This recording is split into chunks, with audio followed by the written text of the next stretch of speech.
Hello friends, स्वागत है आपका आपके अपने लीगल चैनल सोच पर प्रहार में। मैं हूं एडवोकेट सनी शर्मा और दोस्तों आज के इस वीडियो में दूसरे पहलू से मैं बात करने वाला हूं। पत्नी ने आपके ऊपर कुछ केसेस कर दिए, अब आप इनसे बाहर आना चाहते हैं, लड़ रहे हैं, कई साल हो गए, बाहर नहीं आ पा रहे हैं, उल्टा हर निर्णय आपके विपरीत हो रहा है। अब आप चाहते हो कि मैं क्या करूं, तो आपके माइंड में आता है कि चलिए मैं भी अपनी तरफ से अपने राइट्स का उपयोग करते हुए कुछ केसेज इनके ऊपर करता हूं। लेकिन दोस्तों कौन से केसेज आप इनके ऊपर कर रहे हैं ये एक अलग बात है, लेकिन कौन से केसेज आपको इनके ऊपर नहीं करने चाहिए उसके बारे में मैं आज बात करने वाला हूं। यानी ऐसे काउंटर केसेज के बारे में आपको बताने वाला हूं जिनमें होता कुछ नहीं है, केवल आपका समय और पैसा दोनों खराब हो जाते हैं और बाद में आपको लगता है ये काउंटर केस मैंने इन पे दबाव कर लाने के लिए किए थे, लेकिन इनसे तो उल्टा मुझे ही नुकसान हो रहा है, दबाव तो मुझ पर आ रहा है, पैसा तो मेरा ही ज्यादा खराब हो रहा है। ऐसे केसेज के बारे में जानना आपका बहुत जरूरी है, क्योंकि आज के समय पर क्या है, कल मैं एक्चुअली किसी से बात कर रहा था तो वो विदेश में है, तो उन्होंने मुझे क्या बोला फोन पे कि सर मैं तो ऑनलाइन देख रहा था कि जो एनआरआई बंदा होता है उसको तो कोई प्रॉब्लम होती ही नहीं, ना तो उसको यहाँ पे आना पड़ता है, सब चीज़ें ऐसे ही हो जाती हैं, चल जाती हैं। तो आप देखिए कितनी सच्चाई इसमें है। पता नहीं कितने एनआरआई क्लाइंट है जो अपना पूरा करियर खराब कर चुके हैं इन चीज़ों में पढ़ करके।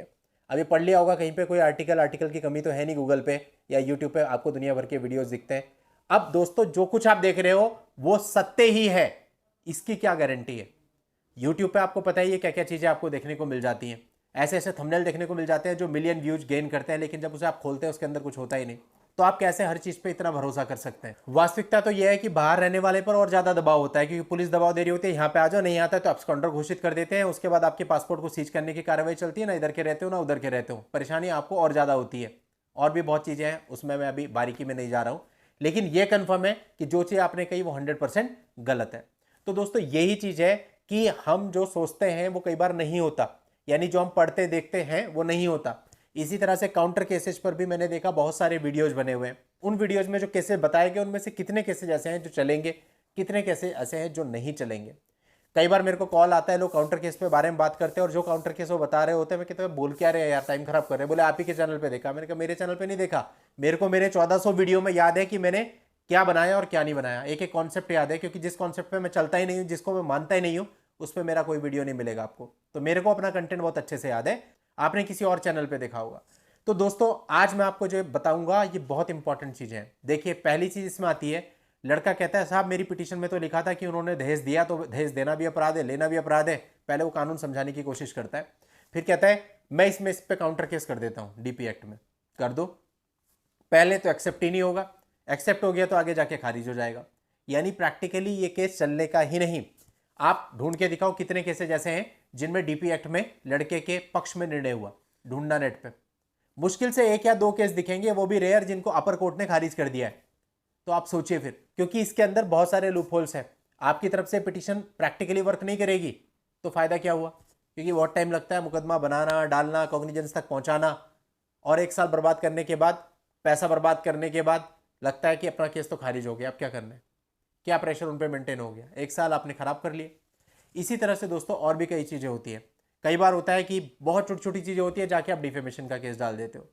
कई बार ऐसा होता है कि कोई कंप्लेंट लड़की ने पुलिस में करी है, आपकी एफआईआर दर्ज नहीं हुई, जाके आप डिफेमेशन का केस डाल देते हो। नहीं चलने वाला, क्योंकि देखिए लड़की ने कंप्लेंट दी पुलिस को, पुलिस ने मामला दर्ज नहीं किया, इससे लड़की की कंप्लेंट झूठी नहीं होगी। लड़की तो ये भी कह सकती है कि पुलिस की गलती है, पुलिस ने मेरी कंप्लेंट दर्ज नहीं करी, मैं तो अपना पूरा तथ्य लेके गई थी पुलिस के पास, पुलिस ने दर्ज नहीं करी तो इसमें मेरी क्या गलती है, डिफेमेशन कहां से हो गया। दोस्तों ये जितनी भी चीजें हैं ना, इनके बहुत बारीक इंग्रेडिएंट्स हैं, आप लोग बहुत ऊपर ऊपर से देखते हो, और अगर इस प्रकार से आप काउंटर केस में जाते हो डिफेमेशन के, तो डेफिनेटली आपका केस खारिज होगा। और ये एक उदाहरण है, ऐसी कई सारी चीजें हो सकती है। अब बात आ जाती है एक्सटॉर्शन की। कई लोग फोन करके कहते हैं कि सर मेरे से तो जो है 20 लाख की डिमांड कर रहे थे, 25 लाख की, मैं तो एक्सटॉर्शन के केस डालूंगा और मेरे पास तो जो है इनकी फोन रिकॉर्डिंग भी है। देखिए एक्सटॉर्शन का केस अगर तो आपके पास ऐसी रिकॉर्डिंग है जिसमें वो कह रहे हैं कि हम तुम्हें जान से मरवा देंगे वरना इतने पैसे दो, बिल्कुल चलेगा एक्सटॉर्शन का केस। यदि वो कह रहे हैं हम तुम्हें झूठे मुकदमे में फंसा देंगे, झूठा शब्द होना जरूरी है, एक्सटॉर्शन बनेगा। लेकिन यदि वो केवल पैसे की डिमांड कर रहे हैं तो एक्सटॉर्शन नहीं बनेगा।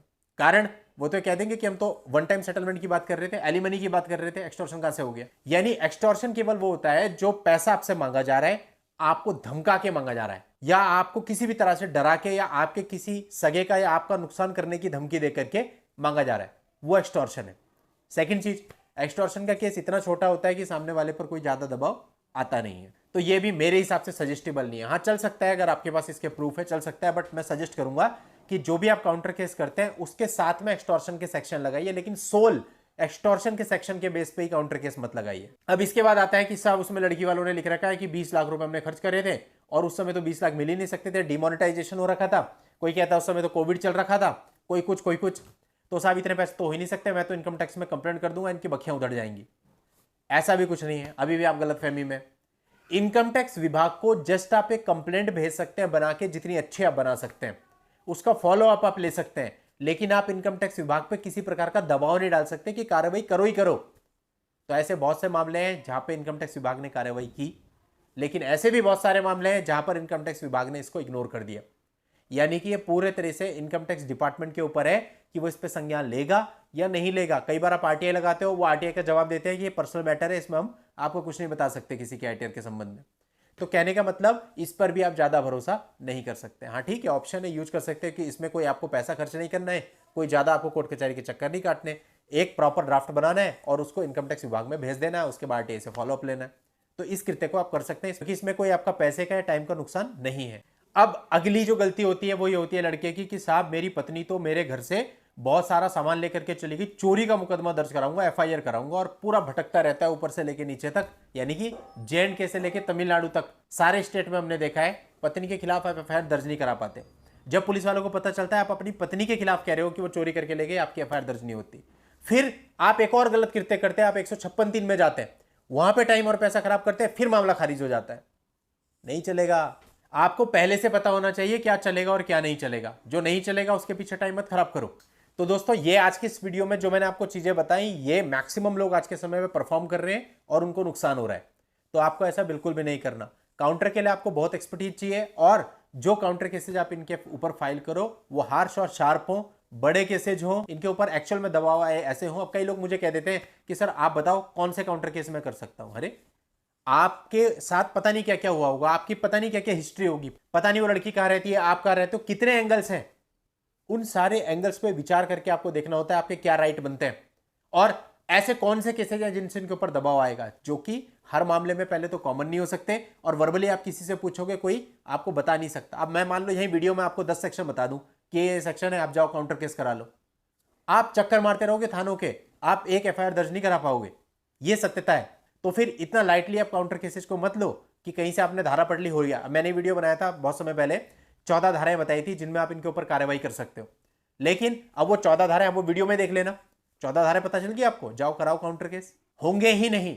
तो इसलिए काउंटर केसेज में जाना है, इन लोगों के ऊपर सच में प्रेशर बनाना है और आप चाहते हैं कि सारी चीजें सॉल्व हो जाए, तो आपको प्रॉपर बैठ करके वर्कआउट करना पड़ेगा काउंटर केसेज पे, सारे एंगल से सोचना पड़ेगा और एग्जैक्टली सोच समझ करके इनके ऊपर काउंटर केसेज करने पड़ेंगे। कौन से काउंटर केसेज होंगे वो पूरे तरह से आपके मामले पर डिपेंड करता है, लेकिन जो सेक्शंस, जो चीजें मैंने आपको आज की इस वीडियो में बताई, ये कभी नहीं करना, अदरवाइज नुकसान होगा। चलिए दोस्तों, आज के इस वीडियो में इतना ही। नेक्स्ट वीडियो में नई जानकारी के साथ मैं आपसे फिर मिलता हूं, तब तक के लिए good bye and thank you for watching, take care.